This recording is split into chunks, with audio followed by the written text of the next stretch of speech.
What's up, everybody, and welcome back to another episode of the JuiceBox, presented by Lock City. It's Wighty here today. Happy Sunday morning. Today we have episode 132 of the JuiceBox, which is going to be everything that you need to know for MLB action today on Sunday, July 13th, including, of course, our JuiceBox Lock of the day. Yesterday, unfortunately, we dropped a tough one on the JuiceBox Lock. I took the Phillies on the money line, but they ended up blowing a 4-3 lead and losing 4-5 in San Diego. Nonetheless, we will get back on track here today with a winner. Overall, we are still flaunting that nice 59, 39, and 1 overall record, up a total of 43.11 units, which is a 43% return on your money since we got going. Really good overall record here. We've been taking care of y'all from the hop, so let's try and do the same thing today with the last day of MLB action before the All-Star break. After today, MLB games officially, like regular season games, are going to be on break until Friday. All-Star game, I think, is Tuesday night or Wednesday night. There's some All-Star festivities going on, but nonetheless, we'll be taking a little bit of a podcast break on the MLB side of things for about 4 days. Of course, we're still going to have our CS2 podcast for the Fisher Playground Tournament coming up on Tuesday, as well as our UFC podcast that drops every week on Wednesdays, whenever there's a UFC card, obviously. So to unlock all of our extra content, in addition to obviously the free juice that you get on the podcast, on Twitter, etc., you can always join our premium tier Discord at whop.com/lockcity. That's WHOP.com/lockcity for $5 a month. This gets you access to every cheat sheet every day across all active major sports, access to premium picks from all 9 of our pro cappers, and tons of other sport-specific and stat-specific data points on a daily basis to help you become a better sports bettor. That's whop.com/lockcity, WHOP.com/lockcity. Only $5 a month. It breaks down to 16 cents a day.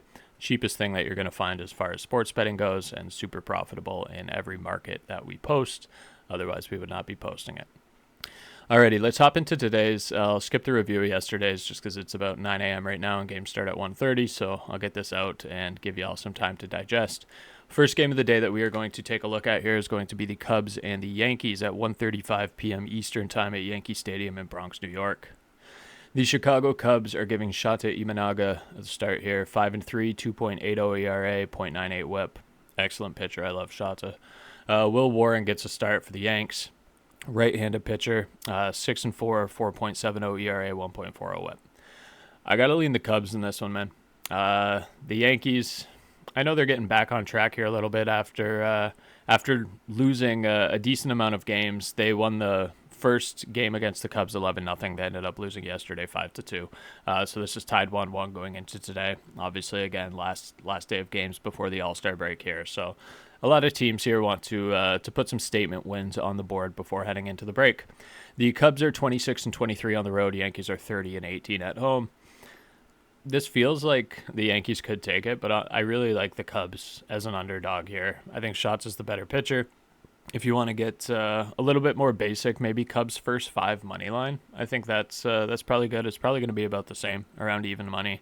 I think that's probably your best bet, actually, just in case the Yankees squeeze some runs in later, steal the series at home in the Bronx. That would not surprise me. Let's go Cubs first 5 on second thought. I like that. Moving on to the next one's going to be the Marlins and the Orioles, also 1:35 p.m. Eastern Time, Camden Yards, Baltimore, Maryland. Yuri Perez gets the start for the Marlins, right-handed pitcher, 2-2 with a 4.00 ERA and a 1.04 WHIP.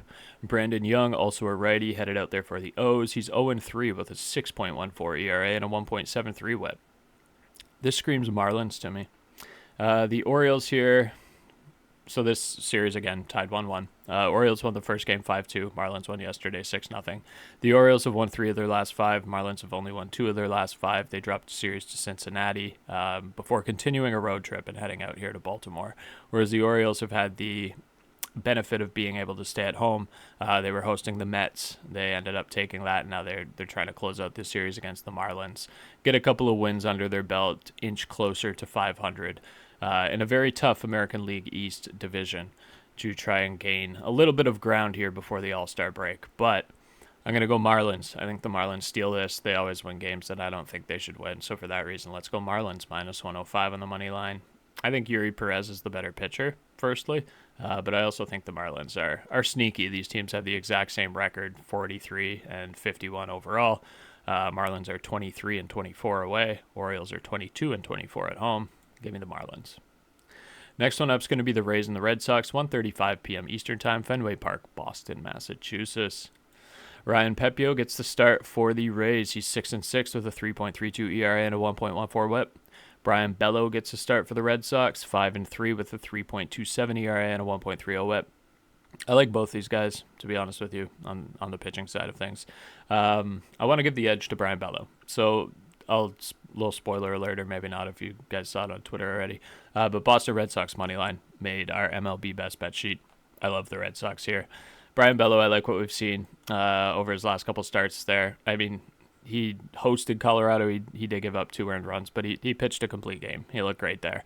Against Cincinnati, he looked good. Against Toronto, he looked pretty good. That was the only game in the last month or so where he's given up more than a couple earned runs. He gave up 3 there, but otherwise he held San Francisco to 1.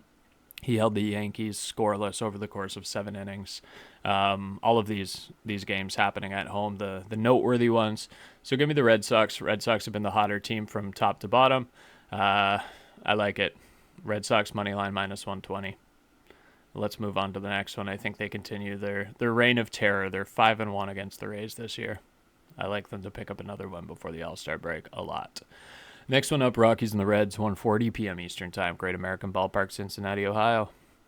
Austin Gomber, lefty, gets the start for the Rockies. He's 0-2 with a 5.92 ERA and a 1.56 WHIP through 24 innings pitched. He's already given up 33 hits and 5 home runs, and he's walked 5 batters. Not a great start for Austin Gomber. Nick Martinez gets the start for the Reds. He's 6-9 with a 4.85 ERA and a 1.21 WHIP. He's been out there a lot this year, obviously. He's, I don't know, close to 20 starts probably already. Been a part of the Reds rotation all year long. When we're looking at Martinez in terms of splits at home and away, he's basically the exact same. At home, he's got a little bit better of a record. He's 4-4, but he's basically got the exact same ERA away from home and at home. The one significant part in terms of his splits is opponent batting average. So at home, batters are only hitting 223 off of him compared to nearly 300 on the road. So he has been holding it down a little bit better at home. The fact that he's seeing Colorado, obviously advantageous as well. Colorado has a 22-73 overall record. They are 12-37 away from home. They're losing more than 75% of their road games. Just give me Cincinnati on the money line for this one. It's like a parlay piece, I guess. This isn't anything I love. It's -240. I don't know if they cover the -1.5 run line, but they probably win the game. So not anything that I feel overly great about. We will move on to the next one. That's definitely not on MLB Best Bets or anything like that. Anytime the Rockies play, I basically just avoid it because why bother? Next one up is going to be the Mariners and the Tigers. Also 1:40 p.m. Eastern Time. Comerica Park, Detroit, Michigan. God bless our hearts. Logan Gilbert gets the start for the Mariners. Right-handed pitcher, 2-3, 3.72 ERA and a 1.01 WHIP. Detroit Tigers are sending out Jack Flaherty, 5-9 with a 4.70 ERA and a 1.24 WHIP. The Mariners are crushing my Tigers in this series. You can obviously tell by the tone of my voice going into this game, but the Mariners won 12-3 in the first game, and they won 15-7 yesterday. So they put up 27 runs across the first 18 innings of this series, which is ridiculous. They're averaging a run and a half per inning in this series. It's outrageous. Tigers, on the other hand, so we're now 59-37 overall after losing 2 in a row, 32-17 at home. We've actually lost 3 in a row going back to the Tampa series. I pray to God we get a win here. Honestly, I'm just going to sit back and watch this. I didn't throw this on Best Bets. I'm not going to touch the game. This is just, I'm going to put it on TV and just pray for the Tigers to get a dub here because we need one going into the All-Star break. Tigers money line, -105. Don't love it. It's a coin flip. Sit back and pray. Next one up, Guardians and the White Sox. Rate Field, Chicago, Illinois, 2:10 p.m. Eastern Time. Joey Cantillo gets a start for the Guardians. 1-0 with a 3.79 ERA and a 1.46 WHIP. Aaron Savali gets a start here for the White Sox. Not having a good start record-wise, but because he starts for the White Sox and they're horrible. But he's 1-6 with a 5.15 ERA and a 1.55 WHIP. The Guardians should win this game. Anytime the Guardians play the White Sox, they should win the game. They're up 2-1 in the season series so far. This series itself also 2-1. It's the first time these teams have met this year. So give me the Guardians. I doubt this series goes tied, even though it's in Chicago. Give me the Guardians minus 135 on the money line. Don't love it, but they should / better win the game. Next one up, also 2:10 p.m. Eastern Time, going to be the Mets and the Royals, Kauffman Stadium, Kansas City, Missouri. Clay Holmes gets a start for the Mets, right-handed pitcher, 8-4 with a 3.29 ERA and a 1.26 WHIP. Noah Cameron, lefty, gets the start for the Royals. He's 3-4 with a 2.56 ERA and a sub-1 WHIP at .96. Both these guys having great years on the bump. I kind of like an under 8.5. First two times these teams have met. So the Mets won both of the games, but 8-3 and 3-1. So now last game of the series, Royals 23-26 at home, also sub 500 overall. The Mets, though, they kind of suck on the road. It's nice that they're picking up a couple of wins here. I do like them to get the win again today, but I like Noah Cameron as well as a pitcher. I kind of think the under 8.5 is probably the best bet, but then I'm also leaning Mets on the money line at minus 130 is like a second best bet. The troublesome part, though, is that the Mets are 55-41 overall, so 14 games above 500, but on the road they're 22-27 away from home, and that was 20-27 before the last two games against Kansas City. So to be 14 games above 500, but then to be like 5 games below 500 on the road is a little bit troublesome and a little bit of cause for concern. And then when you've won the first 2 games of the series, it's not uncommon at all for KC to squeeze a win here, or for any team to squeeze a win here in this kind of a spot. But give me Mets on the money line as a slight lean. I like the under 8.5 better as a best bet for this one at minus 105. Next one up is going to be the Pirates and the Twins, also 2:10 p.m. Eastern Time, Target Field, Minneapolis, Minnesota. We have a million games at 2:10 p.m. Eastern Time. Alrighty, the Pirates are sending out Mitch Keller, 3-10 with a 3.58 ERA and a 1.17 WHIP. He's having a good year. He just plays for the Pirates. That's why his record sucks. The Minnesota Twins, Simeon Woods Richardson gets a start for them. He's a right-handed pitcher, 5-4 with a 4.08 ERA and a 1.32 WHIP. Mitch Keller, away from home, has a better ERA than he does at home. When he's outside of that PNC ballpark or PNC Park, he ends up pitching better. So he's got a 3.09 ERA away from home. His record still sucks, but batters are only hitting 199 off of him when he's on the road, which is noteworthy. On the Twins side of things, Simeon Woods Richardson, when he's at home, also has a much better ERA than he has on the road. When he's on the road, it's up at like 5, but when he's at home, he's 4-2 with a 3.28 ERA, and batters are only hitting 224 off of him. This feels like another under game for me. The over-under being at 9.5, I think, is a little bit high. The Twins saw obviously an influx of offense yesterday. Sub Buxton hit for the cycle. They won 12-4, but the game prior to that was only 2-1. This feels like another under game for me. It's Sunday baseball. These teams are probably just looking forward to the All-Star break, looking forward to the break in general, plus it's a Sunday. Give me the under 9.5 minus 130 on the Pirates and the Twins. I don't think there's going to be a lot of offense in this one. Willing to be proven wrong, but I don't think there's going to be a lot of offense in that one. Next one up, also 2:10 p.m. Eastern Time, but more importantly, where we are going to find our JuiceBox Lock of the day, is going to be with the Rangers and the Astros at Daikin Park in Houston, Texas. Daikin Park, just on a side note, they've been having a ton of air conditioning issues, and I'm pretty sure Daikin's like an air conditioning company, so just kind of silly. This one here, we got Nate Eovaldi starting for the Rangers. He's 6-3 with a 1.62 ERA and a .85 WHIP. A career year for, well, maybe not. He's a good pitcher, but he's having a great year. Great year for Nate. Hunter Brown getting the start out here for the Astros. Also having a spectacular year, obviously. He's 9-3 overall with a 2.21 ERA and a .94 WHIP. So both of these pitchers sub-1 WHIPs. JuiceBox Lock of the day for this one. Yesterday when I looked at this, it was over under 7.5, and under 7.5 was minus 130, which was nice. Now it's slid down to over under 6.5. I still think this is going under. First two games of the series saw 10 runs and 9 runs. Obviously, pitching today far exceeds talent-wise and what we're going to see out of these two guys. Comparing it to the last two games, it's just above and beyond. So Nate Eovaldi, when we're looking at his split, so he's got that 1.62 ERA overall. On the road, he's only got a 1.27 ERA. He's gone 49 innings on the road and only given up 7 runs. So he's averaging 1 run per start, essentially, when he's out there on the road. Batters are only hitting 1.86 off of him on the road. In day games, batters are only hitting 182 off of him. I think he's going to have a lights-out appearance here today. And then when we're looking at the Astros, sorry, I was trying to pull up Hunter Brown in the meantime. When we're looking at the Astros, Hunter Brown at home has a 1.95 ERA. He's 4-1. Over the course of 50 innings, he's only given up 11 earned runs, and batters are hitting only 160 off of him at home at Daikin Park.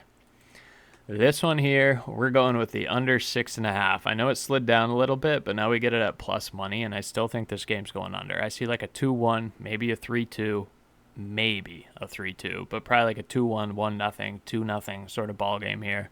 Give me the under 6.5 all day. I think this is going to be super low scoring, under 6.5, plus 115. We get this at plus money.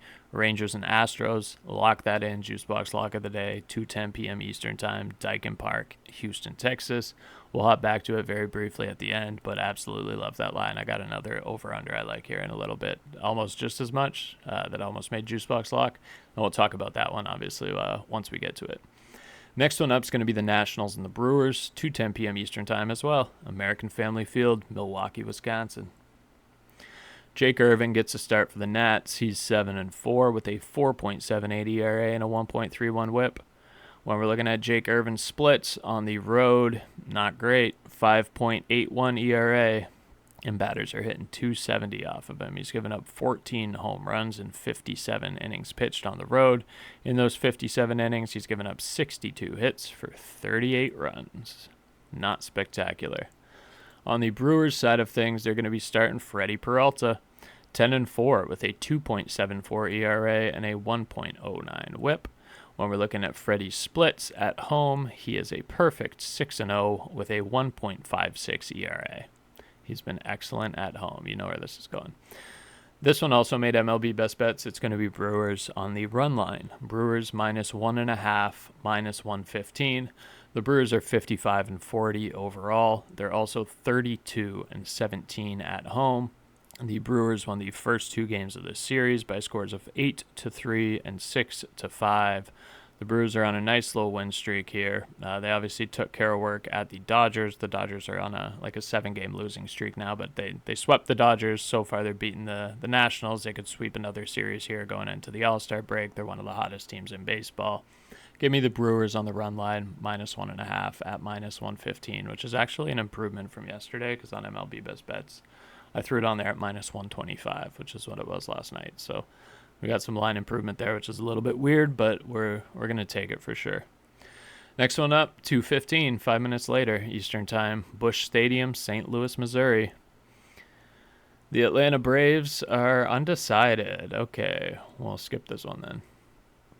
That's annoying. And Sonny Gray for the Cardinals. This is probably the Cardinals. The Braves suck. 18-30 away from home.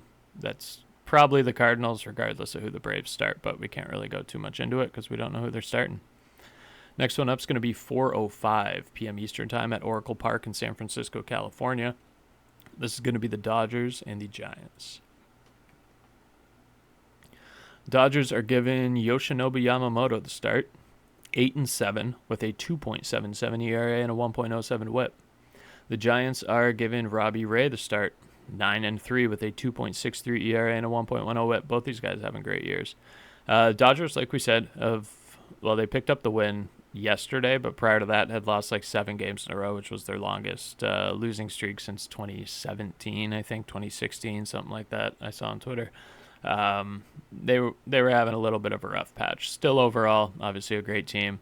57-39 overall, including a 24-22 away from home record.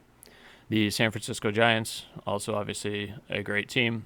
These guys are in the same division. They're both in the NL West. And the Giants are currently sitting 5 games back from the Dodgers, so they could pick up a nice win here and even jump San Diego in the standings potentially today with a win over the Dodgers. Well, we're looking at Robbie Ray, left-handed pitcher, obviously, at home. He's 4-1 with an ERA of 2.48. And batters are hitting 224 off of him at Oracle. Away from home, he's actually looked a little bit better in terms of batting average and comparable in terms of ERA. Looking at Yoshinobu Yamamoto, his record leaves a lot to be desired at 8-7, but obviously in terms of what he's doing on the mound, statistics-wise, has looked a lot better. Away from home, he's 5-3, but he's got an ERA of only 2.12. And batters are only hitting 183 off of Yoshinobu on the road. I want to lean under on this one, man. I was going to say give me San Francisco on the money line. That's what I like going into recording this. But give me the under 7.5. Give me under 7.5, minus 105. I see a lot of unders today on this this Sunday slate. I don't think we're going to see a lot of offense before the All-Star break. If I'm proven wrong, I'm proven wrong. Give me the under 7.5 in San Fran on the Dodgers. Next one up, third last game of the day. I was going to say night, but it's still only 4 o'clock, and none of these games start later than 4:10, so this is wonderful. 4:05 p.m. Eastern Time, Blue Jays and the Athletics, Sutter Health Park, Sacramento, California. Jose Barrios gets a start for the Blue Jays, 5-3 with a 3.53 ERA and a 1.21 WHIP. Jeff Springs headed out there for the A's. He's 7-6 with a 3.92 ERA and a 1.23 WHIP. First 2 games of this series, the Blue Jays won the first one 7-6. The Athletics won yesterday by a score of 4-3. This ballpark usually sees a lot of runs. When we're looking at Jeffrey Springs in terms of his splits, at home he's got a 4.3 ERA. Over the course of 46 innings, he's given up 42 hits for 22 earned runs. When we're looking at Barrios, I feel like on the road he's not bad, but I don't. Yeah, he's better on the road. Okay. 2.85 ERA on the road compared to a 4.14 at home. I don't want to say give me under 10.5. I feel like that's too many unders. Give me the Blue Jays. Blue Jays on the money line, minus 130. They're the hotter team. They're the better team. They should get the job done here. Give me the Jays. Next one up, D-backs and the Angels. 4:07 p.m. Eastern Time, Angel Stadium, Anaheim, California. Merrill Kelly gets the nod for the D-backs. 7-5 with a 3.41 ERA and a 1.05 WHIP. Jose Soriano headed out there for the Angels. 6-6 with a 4.00 ERA and a 1.44 WHIP. On the Jose Soriano side of things, at home, not great.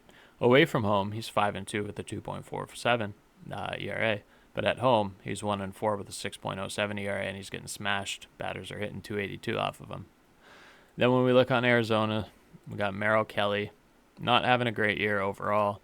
He's just coming off of the day-to-day list, I think, as well. Away from home, he is 4-2 with 3.38. I kind of want to lean D-backs here. Give me like a D-backs team total. I think Soriano gets bombed, but I don't know if Merrill Kelly also gets bombed. Give me Arizona Diamondbacks over 4.5 team total runs. Minus 120-ish, probably. I like that. Yeah, D-backs over 4.5. Best line for show. The last one up is going to be the Phillies and the Padres, 4:10 p.m. Eastern Time. This one also made MLB Best Bets. This is the game that I was alluding to when I said there was another under that I really, really loved early on before I then covered 4 other additional unders. This one here, Phillies and the Padres, we got Chris Sanchez getting the start for the Phils. He's 7-2 with a 2.59 ERA and a 1.13 WHIP. He got absolutely shafted in the All-Star game. Jake Mizorowski is a great pitcher, but they sent Jake Mizorowski to the All-Star game over Chris Sanchez and Ranger Suarez. I think Chris Sanchez has a great start here today as a result of that. Obviously, his ERA overall is incredible. Away from home, he's 4-2 with a 2.29 ERA. I think he's going to absolutely hold down the Padres in a little bit of a revenge spot here, a little bit of a prove 'em wrong day. Nick Pivetta, right-handed pitcher, he's 9-2 with that 3.07 ERA. At home, he's looked excellent. He's 6-0 with a 2.30 ERA, and batters are only hitting 193 off of him. As a result, I love the under in this game. Under 7.5 total runs, -120. This is probably going to be the max play of the day in all likelihood. I think both of these guys have great pitching starts here, and I pray that both of the bullpens do their job. First game of the series saw the Padres won 4-2. Last night, obviously, we had the Phillies as a JuiceBox Lock. They were up 4-3, ended up blowing it, and they lost 5-4. I think this one's low scoring here today. Both these teams, obviously, great. Phillies are 54-41 overall, 24-25 away from home. Padres are 52-43 overall, 31-17 at home.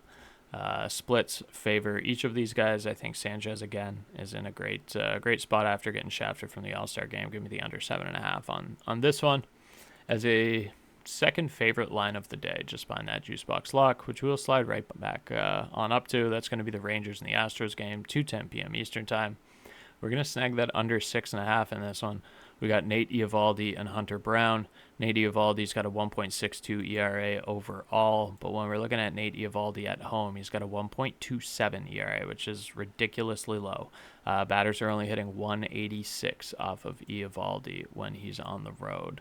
On the flip side of things, Hunter Brown also having a great year, 9-3 overall with a 2.21 ERA and a .94 WHIP, and at home he's even better. 1.95 ERA, he's 4-1 at home, and batters are only hitting 160 off of him. This is going to be a very low-scoring game. Give me the under 6.5 at +115 for the JuiceBox Lock of the day today. All right, y'all, let's enjoy this nice Sunday slate before the All-Star break. We got a 4-day break of MLB action after today, and then we will be back on Friday, obviously, with our MLB JuiceBox episode. Tomorrow, probably, or even later today, I'll record one for the Fisher Playground tournament for Counter-Strike, and make sure to push that out well in advance of Tuesday's start for the tournament. And then on Wednesday, of course, you can expect our weekly UFC podcast with myself and Muns. Hope everyone has a wonderful Sunday. Look to bring y'all some good cash today. I think there's a lot of good spots here. I like everything that I shouted out, obviously, on the podcast here. I think our MLB best bet sheet has a really good chance of sweeping, and our JuiceBox Lock here, of course, I feel absolutely great about. So let's bring y'all some cash. Have a great Sunday. We'll see y'all on Friday for MLB, and for those of you that listen to the other sports, we'll see y'all a little bit sooner than that. Thanks for listening. Take care. Peace.